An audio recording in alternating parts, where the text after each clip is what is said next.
Microsoft Windows. De los tantos sistemas operativos que se han hecho famosos a lo largo del desarrollo de la informática en el ocaso del siglo pasado, sin duda, ningún otro posee la peculiaridad del Windows de Microsoft.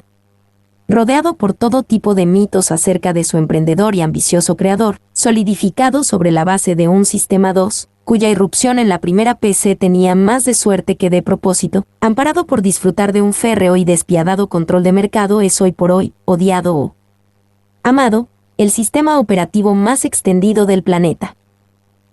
MS-DOS. Cuando IBM fabricó la PC hizo que el usuario, antes de cargar algún SO, realizara lo que se llamó el Post-Power on Self-Test, que determinaba los dispositivos disponibles, teclado, video, discos, etc., y luego buscaba un disco de arranque. Estas funciones eran realizadas por un conjunto de instrucciones incorporadas hace la máquina mediante una ROM. Luego quedó escrito que siempre hubiera algún tipo de software en el sistema aún, sin ser cargado el SO. Entre las rutinas del POST tenemos las de revisión del sistema, inicialización y prueba de teclado, habilitación de video, chequeo de la memoria y la rutina de inicialización que preparaba a la máquina para ejecutar el DOS. Después que las pruebas de arranque han sido ejecutadas y el sistema está cargado, la ROM aún sigue siendo importante debido a que contiene el soporte básico de entrada y salida, BIOS.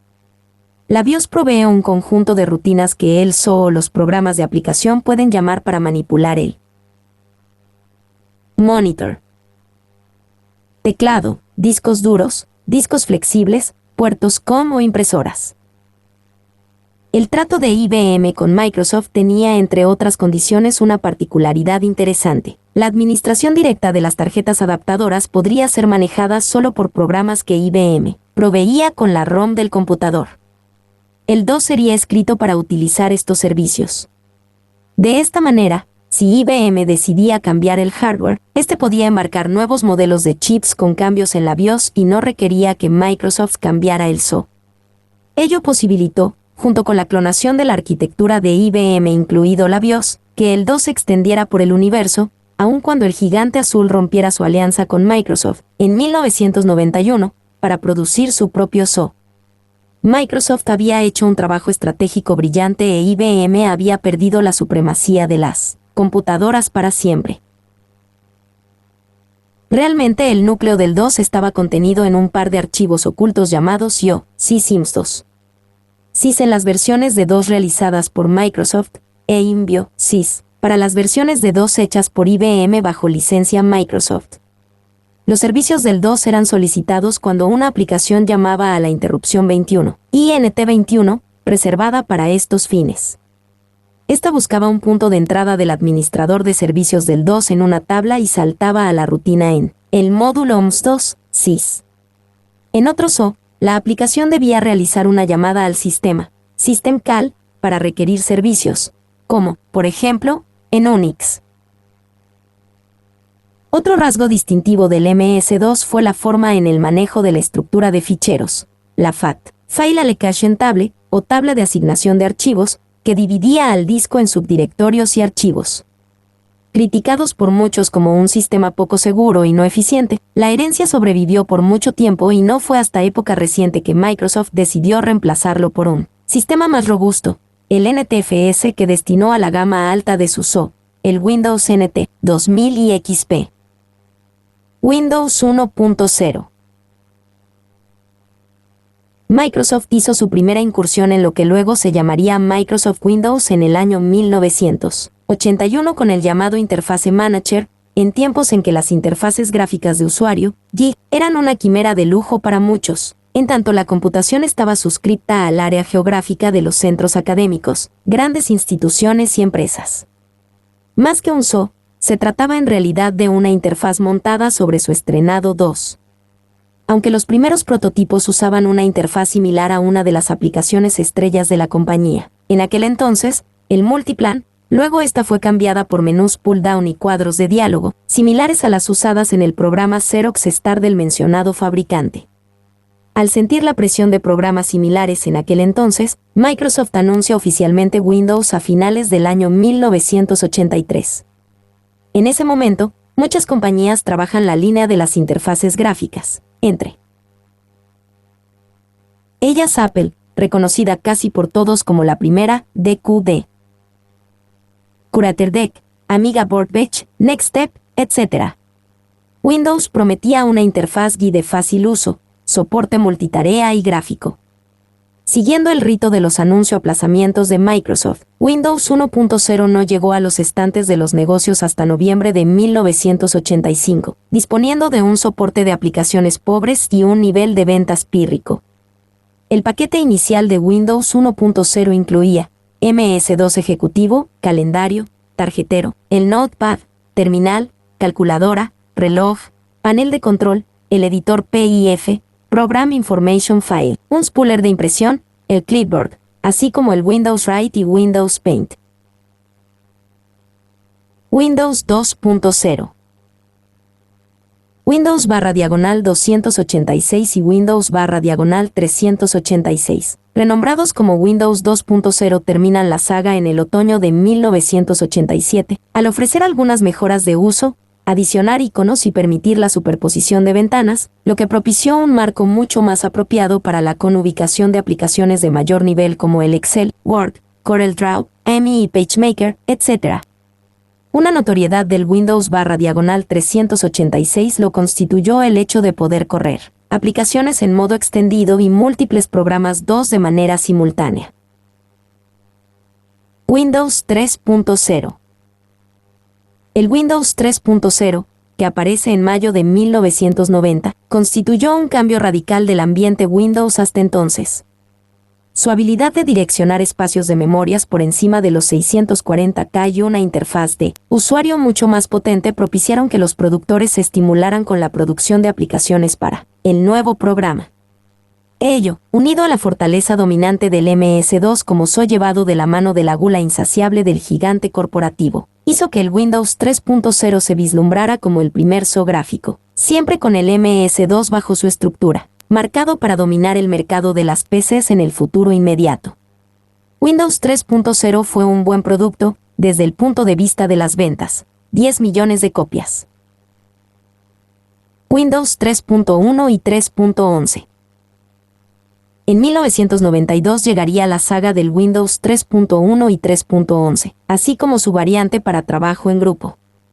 Con este se hizo patente el traslado de la mayoría de los usuarios del ambiente de texto que ofrecía el MS2 hacia el ambiente gráfico de la nueva propuesta, olvidándonos todos paulatinamente del CAPI-A, ***, para sustituirlo por el copiar y pegar.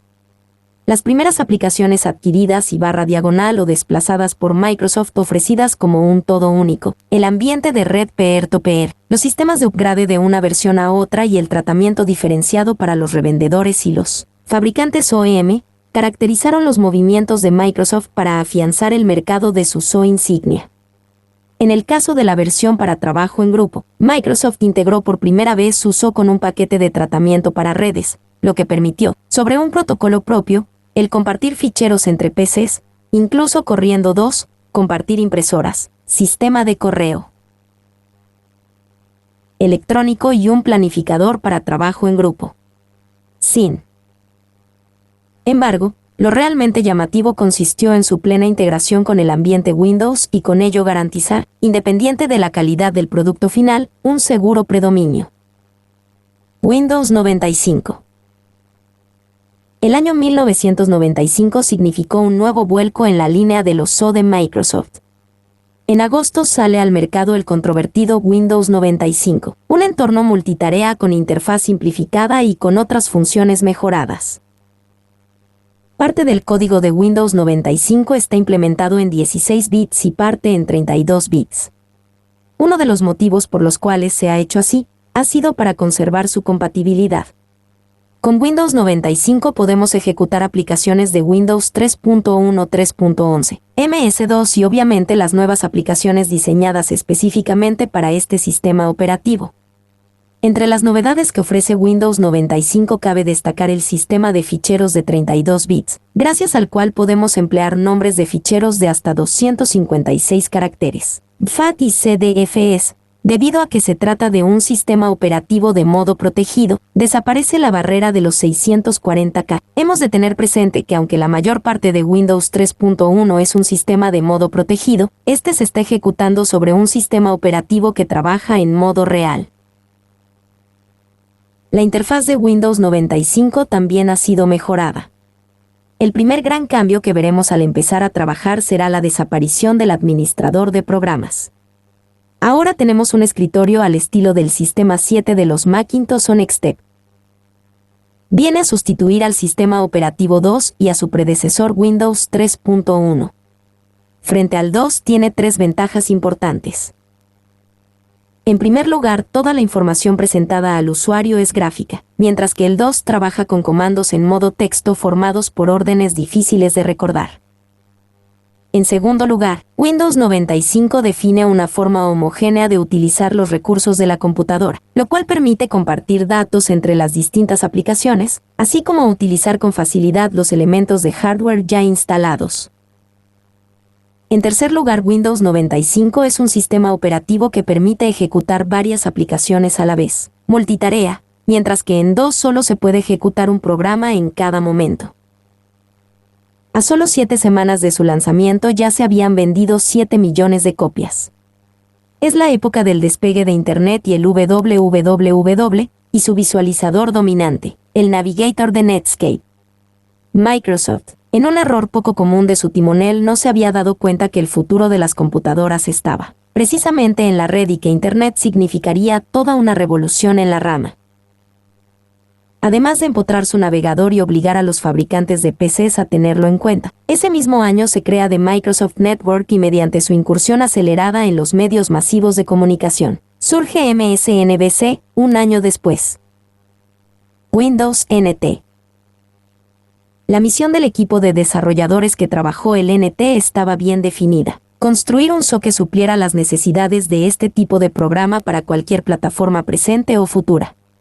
Con esa idea, el equipo encabezado por un antiguo programador de SO para máquinas grandes, se trazó los siguientes objetivos: portabilidad en otras arquitecturas de 32 bits, escalabilidad y multiprocesamiento, procesamiento distribuido, soporte API y disponer de mecanismos de seguridad clase 2, C2, según parámetros definidos por el gobierno estadounidense. La robustez del sistema fue un requisito a toda costa.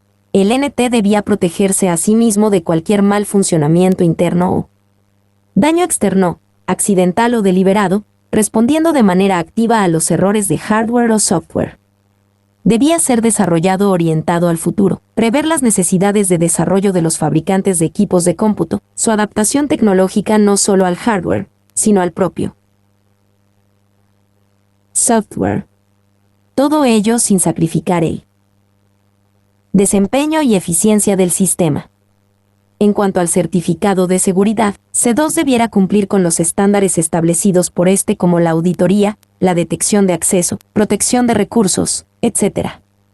Así nació el Windows NT 3.5, devenido 3.51 en el año 1994 y se introdujo poco a poco en un mercado hasta ese momento desterrado para Microsoft. El NT 4.0, de nombre código Cairo, sale a luz en 1996. Por ahí leíamos que el nuevo sistema operativo cumplía una fórmula muy sencilla: tomar un NT 3.51, sumarle los Service Packs 1, 2 y 3 y mezclarlo con una interfaz a lo Windows 95, incluido su papelera de reciclaje, algo realmente útil para un sistema montado sobre NTFS. Un paso más en la integración del SO con Internet lo dio el NT 4.0 al incluir Internet Information Server, servidor de Microsoft para soporte web, FTP, etc., como un utilitario más dentro del paquete y que, como la lógica indicaba, engranaba con este a las mil maravillas, al desplazar en eficiencia y velocidad cualquier producto externo. La cara Windows 95 se sobrepuso a un inicio incierto, ya que tuvo que vencer la desconfianza que pudo haber generado. Téngase en cuenta que la familia NT estaba orientada a un cliente en el que la estabilidad y seguridad del sistema eran el requisito número 1 y ello contrastaba con la experiencia que había tenido el 95. Sin embargo, el golpe fue genial. Por primera vez, Microsoft mezcló la solidez con el fácil uso y desterró para siempre el concepto impuesto hasta entonces de que, para las grandes compañías y las grandes empresas, los servidores debían ser cosa de científicos de bata blanca. El crecimiento de los usuarios NT se multiplicó desde ese momento. El 4.0 se comercializaba en 3 versiones: Workstation, Server y Advanced Server, para 3 variantes de clientes tipo: el profesional de las ingenierías, incluido la informática, la pequeña y mediana empresas y la gran empresa. Windows 98. La llegada de Windows 98 no marcó mucha diferencia visual de su predecesor. Sin embargo, en el fondo fue todo un mensaje de lo que Microsoft haría para penetrar en el mercado de Internet y barrer con los que habían dominado en este tema hasta entonces. La indisoluble integración del web con el escritorio, el llamado Active Desktop, la interfaz HTML, los canales y la persistente presencia del Explorer 4.0, para situarse por vez primera a la cabeza de los visualizadores de Internet, fueron rasgos distintivos de esta versión. El 98 incluyó utilidades para el tratamiento de FAT16 y su conversión a FAT32, mejor manejo de los discos duros, manipulación múltiple de varios monitores, una lista extendida de soporte plug and play, soporte DVD, AGP, etc. A su vez, la promesa de una mejora sustancial en el tratamiento de los drivers de dispositivos y en la disminución de los pantallazos azules, que realmente cumplió y mejoró con la versión SR1, Service Release 1, tiempo después. Las nuevas características de Windows 98 ofrecen sacar mucho más partido del PC. Los programas se ejecutan más rápido, pudiendo ganar una promedio de un 25% o más de espacio en el disco. Internet pasa a ser una parte muy importante en el ordenador, dando un paso gigante en la entrega de contenido multimedia de alta calidad. El Windows 98 se ha mantenido hasta nuestros días y debe ser la última versión del SO que quede, vinculada a lo que fue la línea MS2 Windows, salvando la variante Millennium o Windows ME, que no ha convencido a nadie, hasta su total sustitución por Windows 2000 y el XP, en una serie de zigzagueantes cambios que deja a todos adivinando si debe cambiar o no para la próxima versión. Pero tras este errático rumbo, Microsoft persigue solo una cosa: conservar la supremacía de los SO de por vida. Windows Millennium. El 14 de septiembre sale el Windows Millennium, no como un sucesor del 98, sino como un producto orientado al usuario doméstico, interfaz de colores, mucha música y video, soporte para redes LAN inalámbricas, cortafuegos personales, nada del otro mundo, con poca perspectiva de supervivencia. Windows 2000. Se ofrece en 4 clasificaciones: Windows 2000 Professional, Windows 2000 Server, anteriormente NT Server, Windows 2000 Advanced Server, anteriormente NT Advanced Server, y Windows 2000 Data Center Server, un producto nuevo, poderoso y muy específico con posibilidad de manejo de hasta 16 procesadores simétricos y 64 GB de memoria física. Lo destacable de este paso estriba en haber llevado la robustez, la seguridad y la portabilidad que daba el NT al mercado masivo de las PCs. Este ofrece una plataforma impresionante para el trabajo en Internet, intranet, manejo de aplicaciones, todo muy bien integrado. La posibilidad de soporte completo de redes, incluido redes privadas virtuales, encriptación a nivel de disco o de red y riguroso control de acceso son otras de sus bondades. Windows XP Experience. Desde que apareció Windows 95, las sucesivas versiones han sido una evolución de la original. Sin embargo, en esta ocasión se ha producido un cambio de mayor envergadura, ya que se ha cambiado el núcleo o kernel del sistema operativo. Aunque de cara al usuario no se noten cambios radicales, se puede decir que Windows XP no es solo una versión más de Windows, sino que supone prácticamente un nuevo sistema. Hasta ahora Microsoft disponía de 2 sistemas operativos diferentes. Para el entorno personal o doméstico tenía Windows 98 y para el entorno profesional o de negocios, el Windows NT/2000. Con Windows XP se produce una convergencia entre ambas versiones, ya que se ha partido del núcleo del sistema de Windows 2000 para crear Windows XP, y a partir de ahí se han realizado algunos retoques para diferenciar 2 versiones de Windows XP, una para el ámbito personal llamada Windows XP Home Edition y otra para el ámbito profesional denominada Windows XP Professional. El principal beneficio de esta estrategia para los usuarios domésticos va a ser que Windows XP ha adquirido la robustez y estabilidad de Windows NT/2000. Esto debe suponer que Windows XP se quedará menos veces bloqueado. Habrá menos ocasiones en las que tengamos que reiniciar el sistema como consecuencia de un error. La mejora para los usuarios profesionales se debe a que Windows XP tiene mayor compatibilidad con el hardware de la que gozaba Windows NT/2000. Windows XP dispone de un nuevo sistema de usuarios completamente diferente respecto a Windows 98. Este nuevo sistema ha sido heredado de Windows NT/2000. Ahora se pueden definir varios usuarios con perfiles independientes. Esto quiere decir que cada usuario puede tener permisos diferentes que le permitirán realizar unas determinadas tareas. Cada usuario tendrá una carpeta Mis documentos propia que podrá estar protegida por contraseña. Un menú de inicio diferente. También se dispone de una carpeta a la que tienen acceso todos los usuarios y donde se pueden colocar los documentos que se quieren compartir con los demás usuarios. Para pasar de un usuario a otro no es necesario apagar el ordenador, ni siquiera que un usuario cierre lo que estaba haciendo, simplemente hay que iniciar una nueva sesión con otro usuario. Más tarde podremos volver a la sesión del primer usuario que permanecerá en el mismo estado que la dejó. El sistema se encarga de manejar a los distintos usuarios activos y sin interferencias. El desarrollo de los lenguajes y técnicas de programación. Paralelo al desarrollo de la ciencia de la computación y de las máquinas correspondientes fue tomando auge la técnica relativa a los métodos de suministrar las instrucciones a las máquinas con vistas a realizar un determinado trabajo de cálculo. Fueron dos mujeres las grandes pioneras de las técnicas e idiomas de programación, independientemente del aporte que los hombres también brindaron. Se reconoce generalmente como la primera gran pionera en este campo a Lady Ada Augusta Lovelace, única hija legítima del poeta inglés Lord Byron, nacida en 1815. Entre los muchos aportes que hizo a la ciencia de la computación Lady Lovelace, mientras estudiaba la máquina de Babbage, el más sobresaliente probablemente fue el que estaba relacionado con el concepto de lo que hoy llamamos lazos o subrutinas. Lady Lovelace planteó que en una larga serie de instrucciones debía haber necesariamente varias repeticiones de una misma secuencia, y que consecuentemente debía ser posible establecer un solo grupo de tarjetas perforadas para este grupo de instrucciones recurrentes. Sobre este mismo principio trabajaron posteriormente los conocidos matemáticos ingleses Alan Turing y John von Neumann. En 1989 el único lenguaje aceptado por el Departamento de Defensa norteamericano es el llamado Ada, este en honor de la condesa Ada Lovelace. Ada surgió por la necesidad de unificar los más de 400 lenguajes y dialectos que dicho departamento utilizaba en sus proyectos, de forma que el tiempo y dinero invertidos en el desarrollo de software para uno de ellos fuera utilizable en otro, de similares características. Casos legales de Microsoft.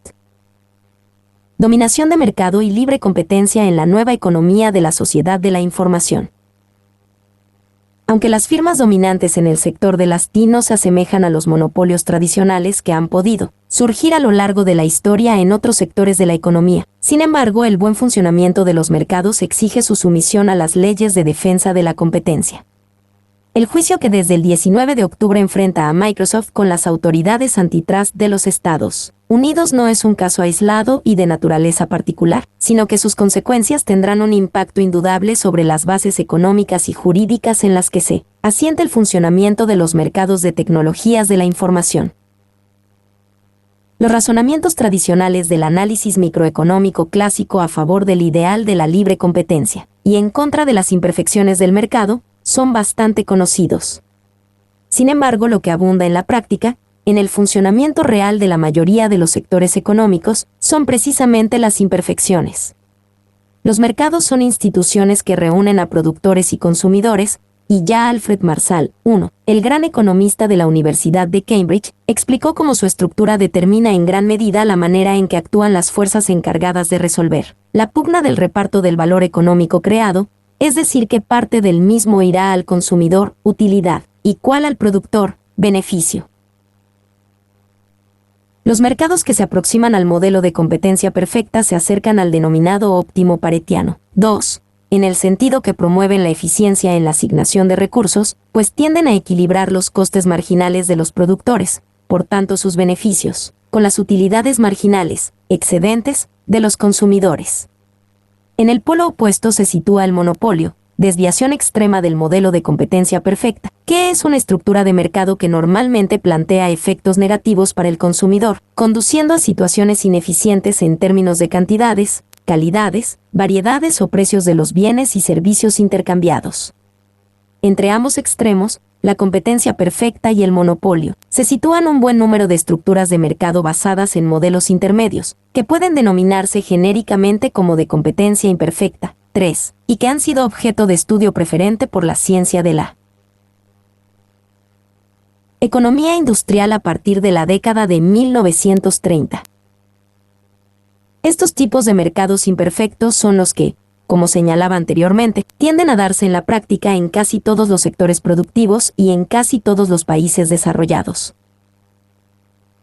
El análisis de las estructuras del mercado resulta por tanto clave para entender el funcionamiento de un sector, en términos económicos, y para ello no hay camino más directo que profundizar en el estudio de cómo se producen los procesos de competencia entre los distintos agentes, y de cómo funcionan los mecanismos de regulación establecidos por el marco legal.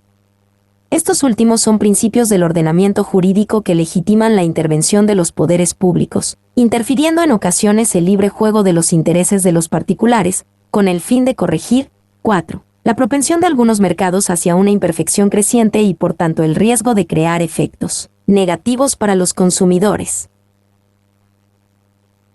La regulación en los países de economía libre tiene normalmente como objetivo establecer medidas que se dirigen a evitar la concentración del poder de mercado en manos de uno o unos pocos agentes, lo cual se traduce en la práctica en una normativa antimonopolio y de defensa de la competencia. Las autoridades se valen de los mecanismos regulatorios para intentar atenuar los fallos del mercado y los excesos de poder que en ocasiones se producen, equilibrando la libertad económica de los agentes particulares con un marco legal que impide los abusos de posición dominante. En otras ocasiones la regulación puede tener objetivos diferentes, como evitar problemas de información, sector financiero, o hacer frente a las externalidades. 5. Efectos ambientales. La regulación antimonopolio tiene sus precedentes más claros en la industria americana, contando entre sus hitos las leyes Sherman 1890, Clayton 1914 y la Federal Trade Commission Act 1914. Ejemplos muy notables de la aplicación del corpus jurídico antitrust pueden encontrarse en el desmantelamiento de los monopolios del tabaco, American Tobacco Company, y del petróleo, Standard Oil, ocurridos en 1911, o más recientemente en el caso contra AT&T, que en el año 1984 provocó la separación empresarial de las actividades de telefonía local y de larga distancia en los Estados Unidos. La aplicación de las leyes antitrust no siempre ha supuesto la imposición de medidas coercitivas para las empresas enjuiciadas, como demuestra el caso contra IBM, que iniciado en 1969 concluyó en abandono en 1983 sin otras consecuencias para la empresa que los costes directos e indirectos de tan largo proceso, nada despreciables, por cierto. Hasta aquí, la justificación de la intervención pública en la esfera privada de la iniciativa empresarial y en la lucha por el mercado, parece fundamentada. Lo que puede cuestionarse es si los esquemas tradicionales de defensa de la competencia son o no válidos en los sectores económicos emergentes, particularmente en los que son propios y sustantivos de la sociedad de la información. Lo que comienza a denominarse como nueva economía es un conjunto de actividades productivas y de servicios que son relativamente recientes. Su origen puede situarse como muy pronto en este último cuarto de siglo, y que tienen como base común el impresionante desarrollo tecnológico asociado con la información digital en sus múltiples manifestaciones y los cambios que las tecnologías de la información están imprimiendo en la sociedad. Esta nueva variante de la actividad económica, que también se conoce como economía digital o economía de la información, se diferencia de la economía industrial prevalente a lo largo de la última era, siglo XIX y gran parte del XX, en cuestiones muy significativas. Ello hace que se empiece a poner en duda la validez en este ámbito de algunos de los postulados teóricos más representativos de la economía industrial y de los instrumentos jurídicos que conforman el marco regulatorio tradicional, como veremos a continuación. La nueva economía se caracteriza, entre otras cuestiones, porque sus productos son en gran medida inmateriales, software y aplicaciones, y porque sus servicios se prestan con poca atención humana directa, servicios digitales. De hecho, la diferencia entre productos y servicios empieza a desvanecerse, porque cada uno de los dos conceptos está perdiendo sus características diferenciadoras, la tangibilidad material de los productos y la intervención humana en los servicios, como consecuencia de la digitalización de la información y de la automatización de los procesos. Si detrás de los productos no hay prácticamente materia, 6. Y los servicios se prestan casi sin atención humana directa, es decir, si la nueva economía se sitúa en buena medida fuera del mundo físico convencional, el soft no pesa ni mide, y el comercio electrónico carece de tiendas y de dependientes, ¿no será ingenuo pensar que le es aplicable una teoría cuyos axiomas fueron formulados casi 100 años atrás? De estas dudas, que parecen razonables, han comenzado a surgir opiniones, 7. Que se pronuncian en favor de una revisión a fondo de los principios teóricos de la ciencia económica y de los modelos regulatorios aplicables a los fenómenos que se producen en los nuevos mercados de la sociedad de la información.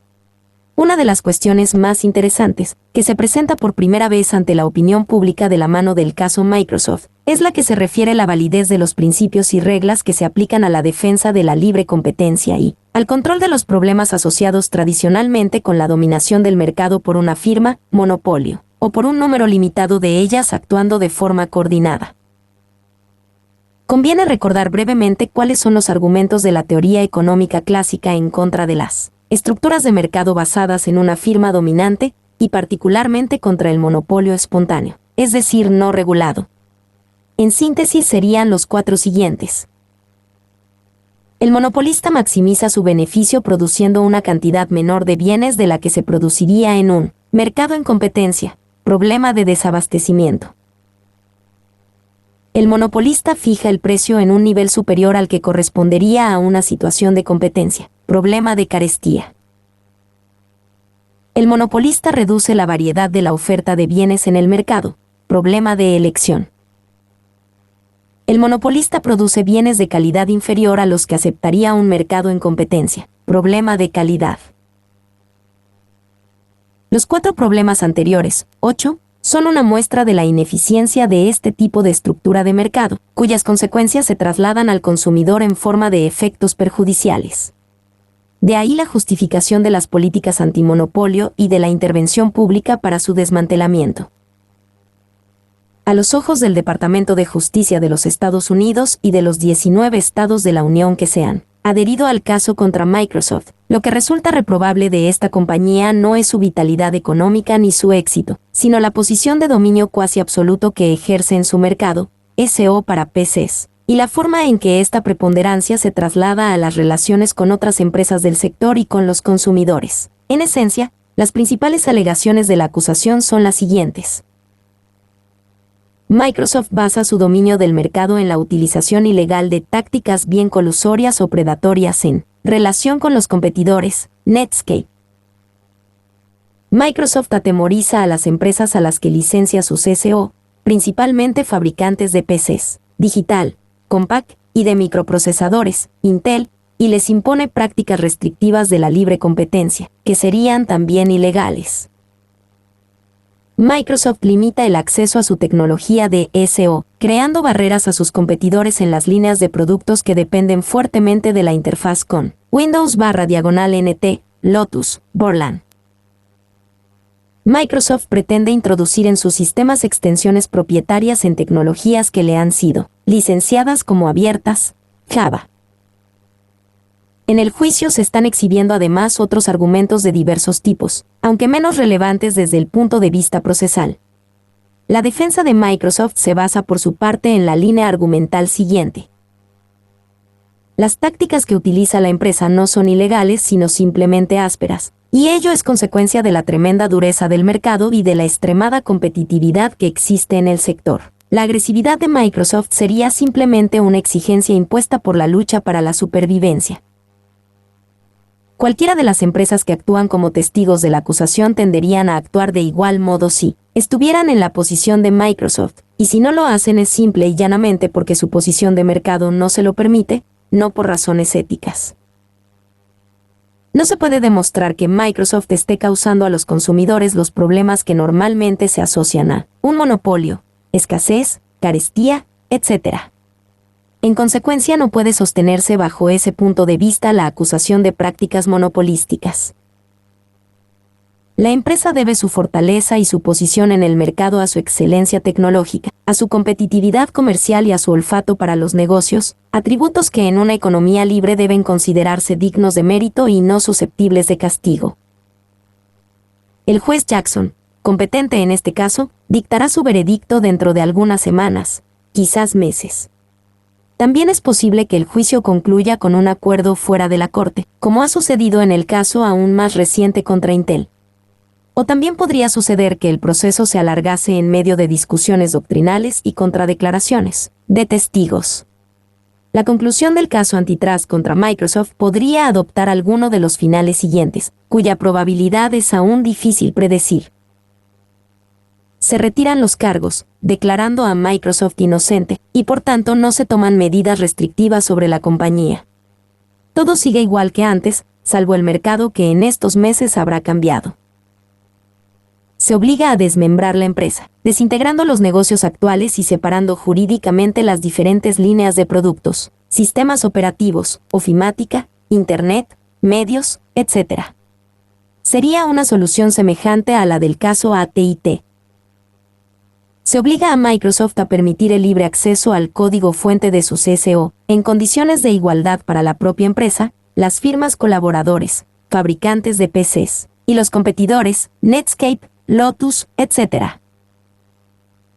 Se adoptan algunas medidas parciales, destinadas a debilitar la acusada posición de dominio de mercado, como por ejemplo obligación de venta separada de productos, Windows/Explorer, separación contable de los distintos tipos de negocios, etc. Cualquiera que sea la solución que adopte el juez, el caso plantea múltiples dudas que difícilmente quedarán despejadas. Unas afectan a la propia naturaleza y justificación del proceso judicial, mientras que otros se refieren a las consecuencias que la solución del caso pueden ocasionar para los mercados de tecnologías de la información más allá de lo inmediato. Algunos interrogantes que pueden surgir son los siguientes. ¿Eso puede llegar a ser Microsoft un auténtico monopolista de las TI, cuando su dominio del mercado se limita a los segmentos de los SO y de las herramientas ofimáticas de propósito general? No es cierto que hay múltiples áreas dentro de las TI en las que Microsoft es insignificante y que incluso su posicionamiento en el mercado de Internet, al margen de Explorer, es relativamente débil. ¿No demuestra la corta historia de las TI que los fenómenos de dominación del mercado en este sector son temporales? IBM, digital, etc., ya que el tremendo ritmo de innovación tiende indefectiblemente a mover a los incumbents fuera del sillón? ¿Puede este mercado autorregularse por su propia dinámica sin necesidad de intervención pública? ¿Es realmente Microsoft una compañía líder en innovación o vive de las rentas? ¿Tienen sus productos monopolizados, es decir, los SO y las herramientas ofimáticas, un nivel de calidad adecuado? Si en los mercados dominados por Microsoft existieran múltiples competidores más o menos equilibrados, ¿mejorarían las condiciones de la oferta, precio y calidad de los productos? ¿Sería lícito por parte de las autoridades exigir a un fabricante de aplicaciones y herramientas software que no empaquete sus productos? ¿Hasta qué punto una obligación impuesta de libre acceso al código fuente de un sistema por terceros sería jurídicamente consistente con el marco regulatorio de los derechos de propiedad de la empresa autora del software? ¿Pueden ser las reglas de la competencia en el sector TI iguales que en otras áreas de la economía más tradicional? ¿Qué principios deben prevalecer y cuáles han de ser sustituidos? Opiniones no faltan para cada una de las cuestiones enunciadas y otras muchas más que están aflorando a lo largo del caso. Más difícil resulta, sin embargo, emitir un juicio imparcial, porque las respuestas claras lamentablemente no abundan. Algo nos dice intuitivamente que esta nueva economía de la sociedad de la información podría tener una naturaleza muy distinta de la que prevaleció en la era industrial, y que por tanto la forma de enfrentarse a los problemas que van apareciendo en su desarrollo también habría de ser diferente, evitando prejuicios y esquemas mentales que quizás hayan perdido su vigencia.